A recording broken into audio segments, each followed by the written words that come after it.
L'avventura in Ballantyne è iniziata un po' di anni fa, ufficiosamente. Io sono sempre stato innamorato del marchio Ballantyne, come penso tutti quelli nel nostro settore.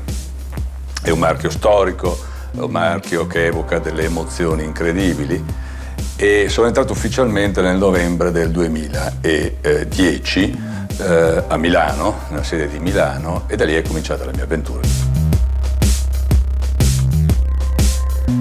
Ballantyne è fondamentalmente un marchio britannico, British, anche se è nato in Scozia, e come tale deve comportarsi. Essere British in questa fase del 2012 è fondamentalmente un fatto culturale. British a Londra in particolare è il crocevia di una serie di input e di output, di energie intellettuali che vengono da tutto il mondo. È un bacino che, se ben interpretato, dà un sacco di informazioni e un sacco di opportunità. Per cui Ballantyne, che nasce in Scozia, sarà sempre di più British, che significa un certo modo di essere nel mondo dell'abbigliamento. Abbiamo ripreso quella che è l'icona classica, il marchio classico di Ballantyne. Tutti dicono è quel maglione con i rombi fatto in Scozia a mano, e soprattutto un esercizio di colore. Tutto il mercato ci chiede, Ballantyne è famosa per i colori e come tale deve rimanere, quindi è l'esercizio dei colori con qualche anche trasgressione. La sede principale è qui nel Vicentino. A Perugia ovviamente abbiamo una sede distaccata preposta prevalentemente all'utilizzo della maglieria di cashmere. Il perugino è un luogo di eccellenza per la produzione del cashmere, e poi abbiamo tutta una serie di laboratori in giro per l'Italia di eccellenza per quanto riguarda la produzione di confezione, eccetera.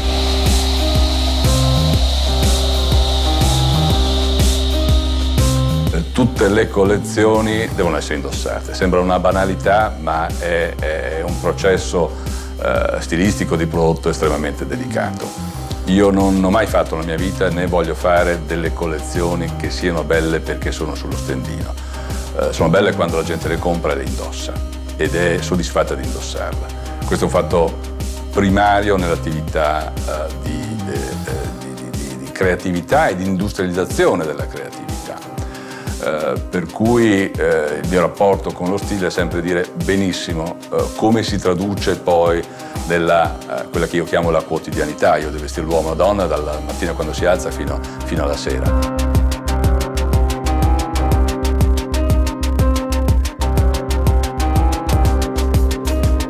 Stiamo aprendo in questo momento il negozio a Mosca, poi a Sochi. Stiamo pensando a Londra, proprio perché siamo British, in Corea, in Giappone.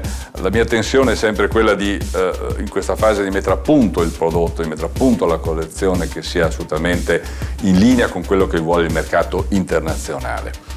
Per cui sto minimamente rallentando l'apertura per essere sicuro poi di portare il prodotto giusto sul mercato. Nel momento in cui sono sicuro, assieme agli amici di Londra, di aver individuato le caratteristiche positive della nostra collezione, daremo un'accelerazione fortissima a tutto il fenomeno della presenza nostra sulla strada.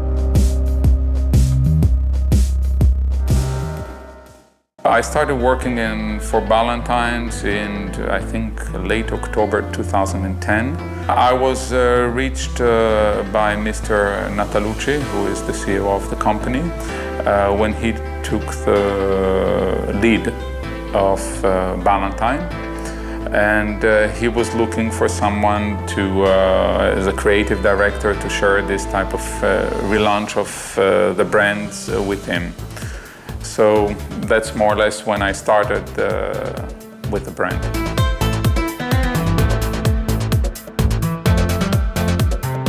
What we were working on from the beginning was first of all to understand what is Ballantyne, understanding the DNA, the craftsmanship behind it, the story behind the brand.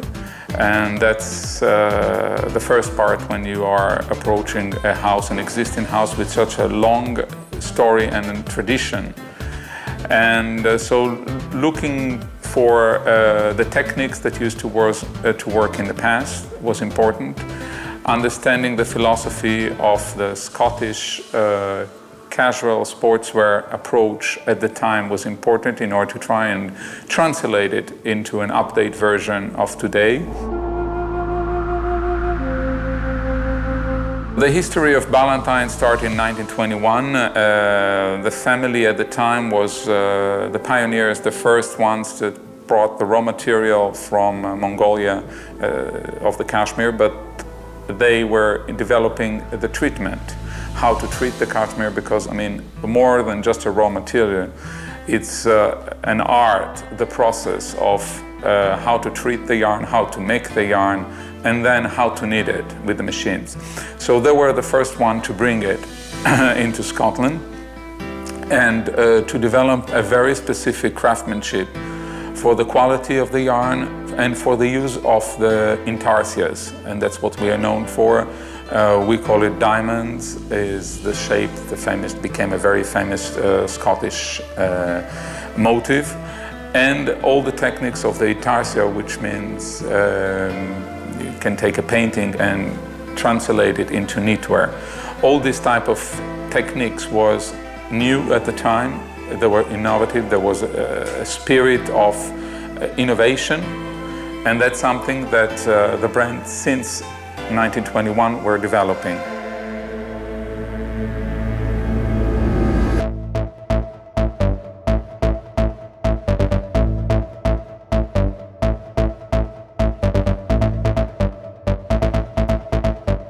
It was a famous brand due to the high and prestigious luxury belongings.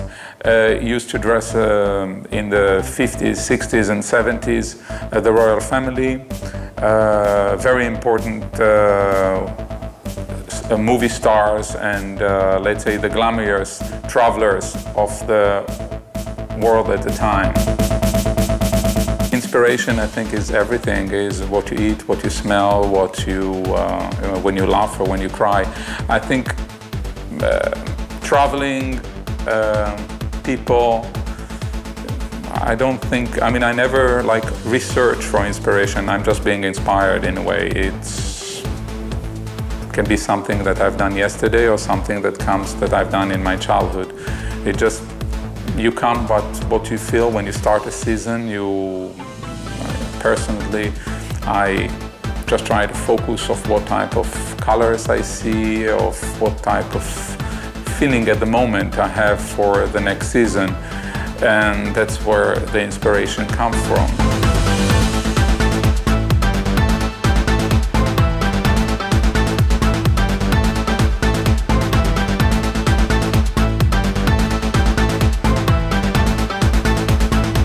We start building the collection,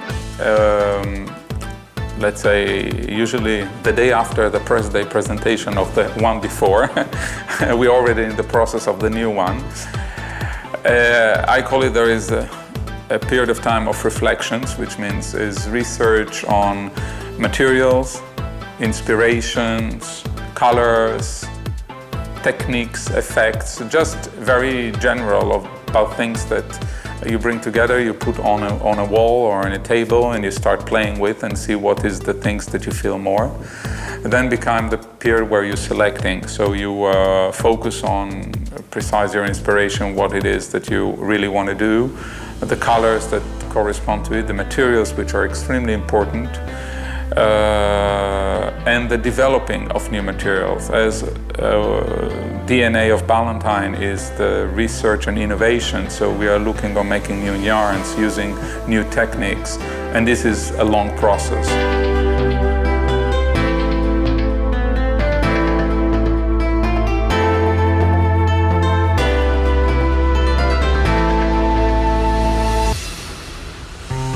Working with the knitwear laboratories in Perugia is very important on the developing of the product. There are different type of machinery, and it's usually also the people behind the machinery that knows how to use the machines, which is the art of the knitwear. It's a very specific work because we have a raw material which is a yarn, and you just need to change a little bit the tension of the machine and you get a new feeling to the fabric or the neat texture that you get. So we work very closely with the factories and with the laboratories on developing the industrial machines, the handmade machine, where it's extremely the art of making, because you can almost make anything you want. So these machines and these laboratories are extremely important in order to really start from scratches to build the items. That sometimes it's take one day just to make one item, or one day just to make the front of an intarsia. And when you see the items, maybe you don't know it, but that's how long someone was sitting there and doing it.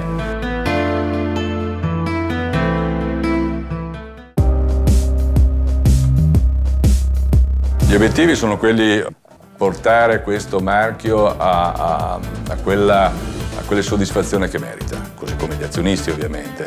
È un marchio di fama mondiale, perché tutti lo conoscono nel mondo, e deve nella sua realtà di prodotto, di marchio, di stile, di industriale avere questo successo. Lo voglio portare a questo successo di fruibilità. Tutti devono indossare comunque un capo Ballantyne nel mondo nel prossimo futuro.